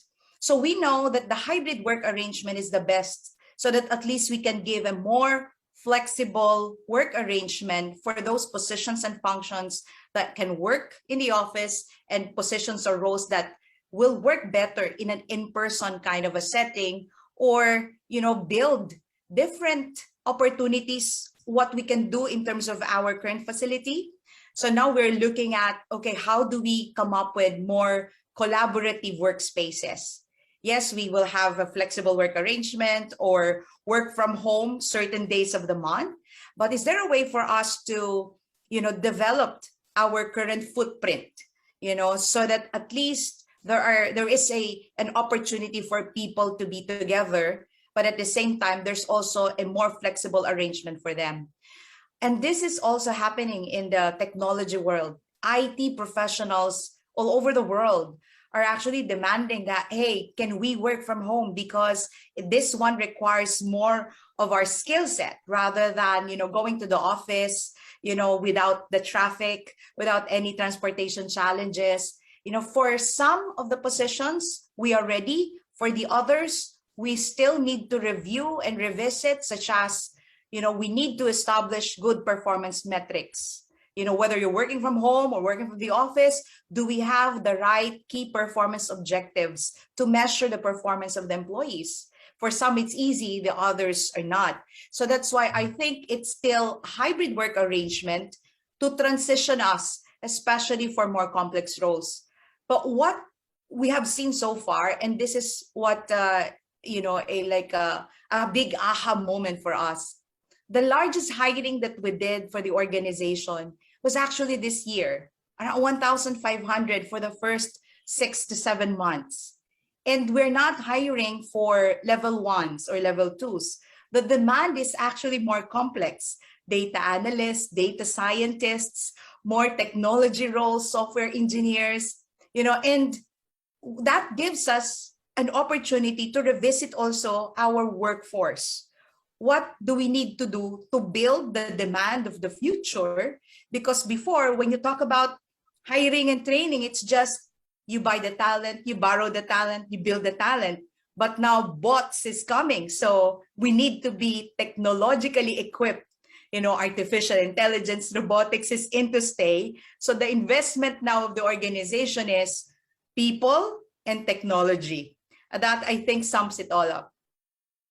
Wow. Okay, that's interesting. Also, IT professionals, I mean, the stereotype is that they're introverts. So working from home is maybe also. So maybe there's a combination of personality and job type. Kate, what do you experience at your organization? Okay, I just have to explain a little bit the landscape of our industry. Okay, we have a corporate team, corporate staff that supports our business partners.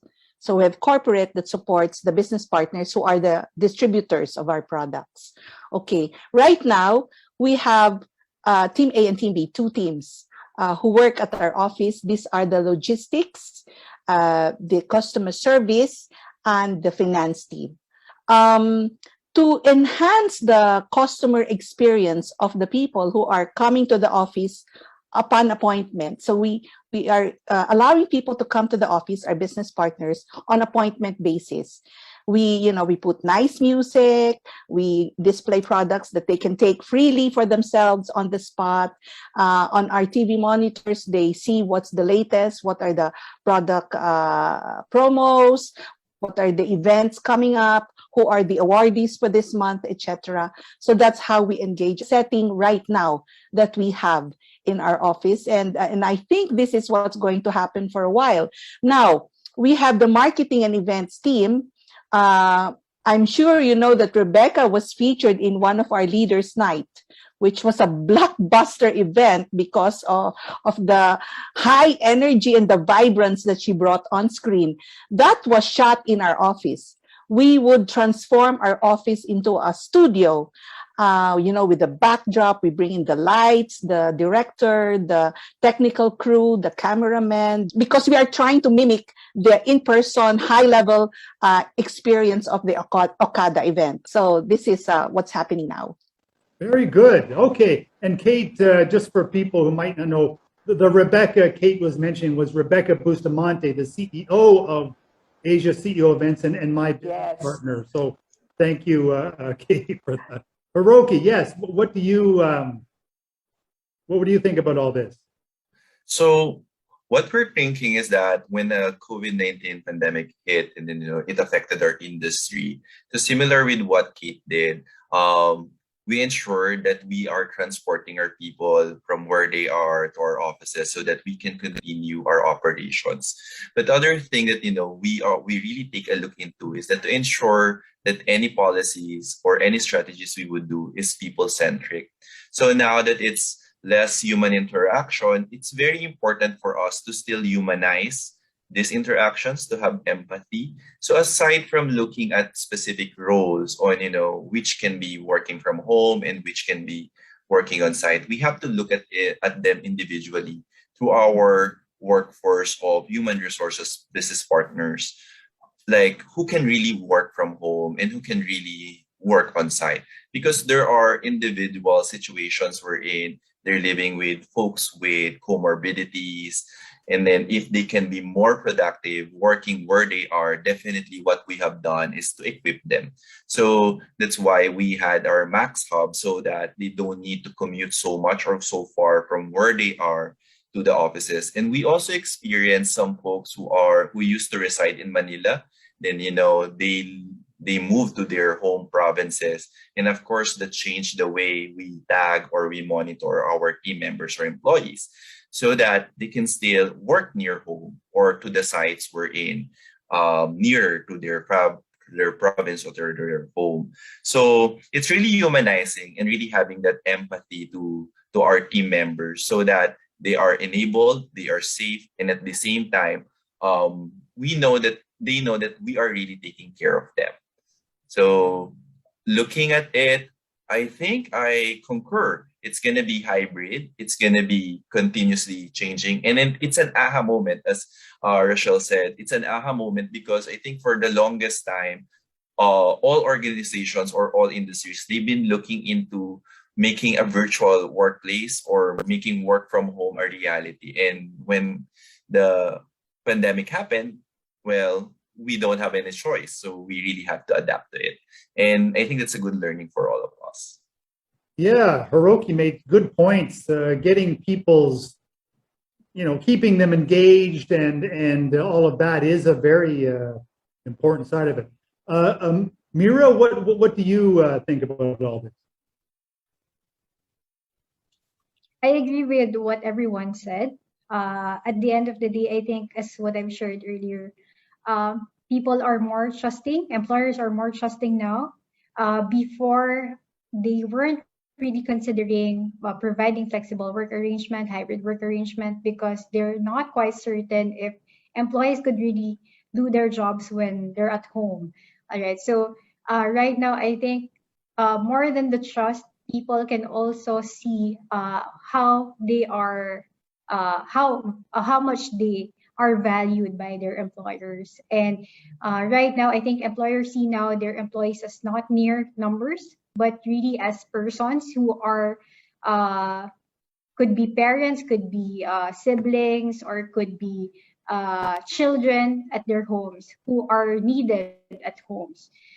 So right now, I think the pandemic has really given the negative side of it. It has its negative side, but it also has its positive side. Like in the workplace, people now value what they have. Before they would just complain and not see the blessing in front of them. But right now, everything is a blessing.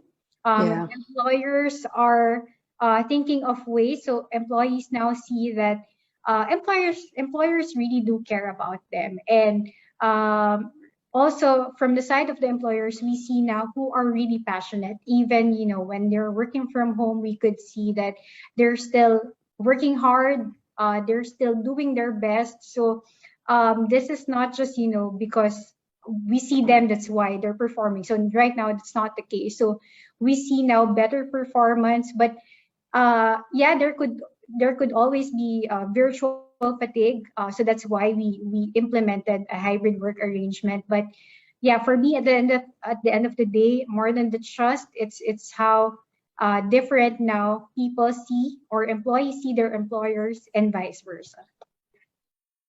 Yeah. Yes. Kate, go ahead. Yeah.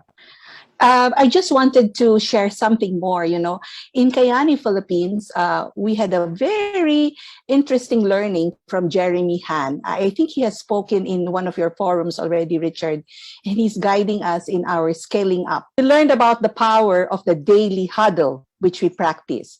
So the daily huddle, I meet with the management team, the department heads, and a very quick meeting. In that daily huddle, we share a Bible reading for the day. We start with that and our insights. And then we begin, each one talks about his good news, whether it's personal, whether it's related to work. So that goes around the circle. The next, everybody shares their priorities. And then finally, everybody shares their needs, help, if they need help from anyone among the different departments. So this is how we keep track of what each department is doing, and how things are getting done on a daily basis, which we found very helpful. Implemented the same concept with our top leaders, our business partners. And that's why, the sales are being driven up, because they know what each one is doing, and they are, inspired and challenged to, to contribute also. So these are the things that we are doing right now that has also already helped us. And that led me to the last question I wanted to ask, because both Mira, Hiroki mentioned this, and Rochelle, is how do you keep people? So Kate, you've kind of answered my question, which is good, but you can add something more. Is how do you keep people, like Hiroki said, feeling that they are cared for by the organization and a part of the organization? So what would be the one thing that you have found to be most successful that you have done to make people feel that they're cared by the organization? Now, Kate, you just mentioned one really good strategy. Do you have another one you'd like to mention, or you're standing by that one? Oh, that one. The daily huddle is very Daily powerful. Huddle. Okay, that's daily a powerful huddle. one. Yeah. Okay, who'd like to be next? Shell? What do you? Okay. Yeah. So for us, I think one of the things that worked is developing what we call listening strategies. Pretty similar to the daily huddle, but this time we focus on how can we improve our virtual platform, so that even if we're not together, we stay connected. We have HR Connects. We call it HR Connect, so that we can, definitely have that connection and collaboration with different employees. And through that HR Connects that we do, we also try to reiterate that what we're trying to do is to balance the health and safety of the employees, and also trying to protect lives and trying to protect their livelihood. And in essence, we got their cooperation to start working and performing, so that we can also save the business. And in turn, we see a lot of growth potential. We see a lot of revenues. We see a lot of people performing despite the new work environment. But one thing that I wanted to add is the focus on mental health. A holistic wellness program is what I think the employees are looking for, and what they really need. So this is not just in the Philippines, but what we have seen all over Asia, especially those who have not yet been vaccinated as fast as our colleagues in the US and UK. What we have seen is a focus on mental health and wellness. Because as they said, the pandemic, this will not end in 2 years. The effects or impact to the employee health and well-being, to our children, long-term or prolonged in lockdown, will definitely have an impact to the physical, mental, and total well-being of our employees. So that's the focus that we are doing right now. And I think, Mira, Kate, and Hiroki shared a whole lot of great opportunities where we can connect. And that's also what I want to share to our HR professionals, because the future is really looking at the holistic well-being of our people.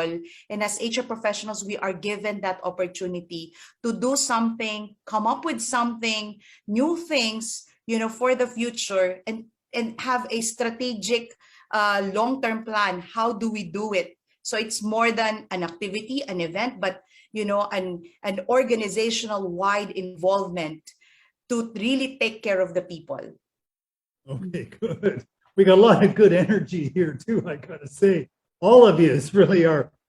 Maybe Mira or Myra this time, but what do you think?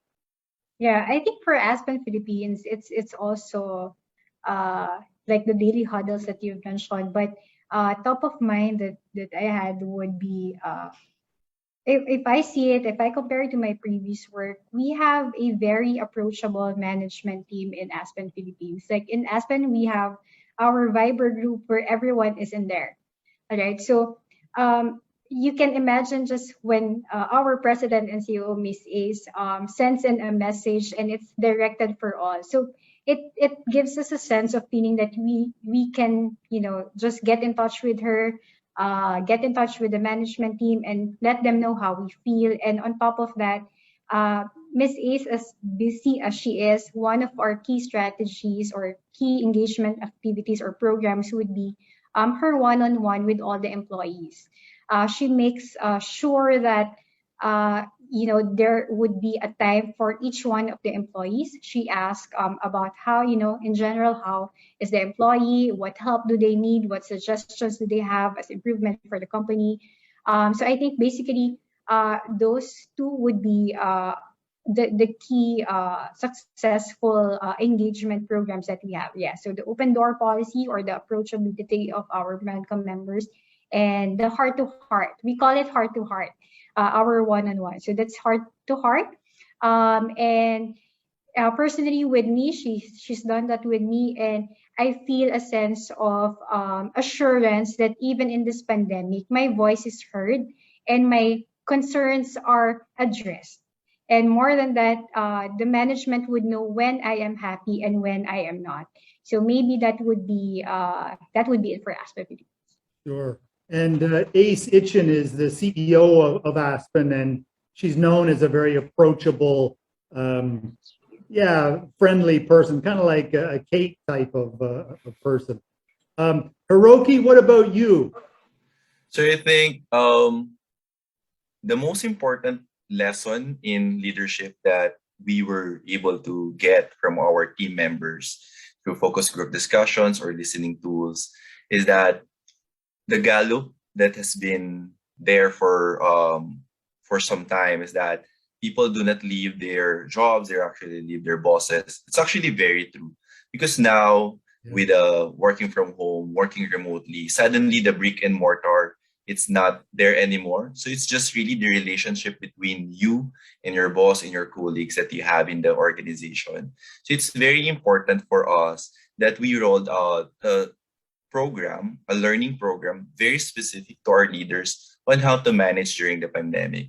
So there's the mental health aspect of it. And then there's also being like, a coach, a leader, but at the same time, a friend to the team members, like really taking care of them, helping them get through the pandemic. So we have programs as well that enabled our leaders, what will you do if your team member is infected?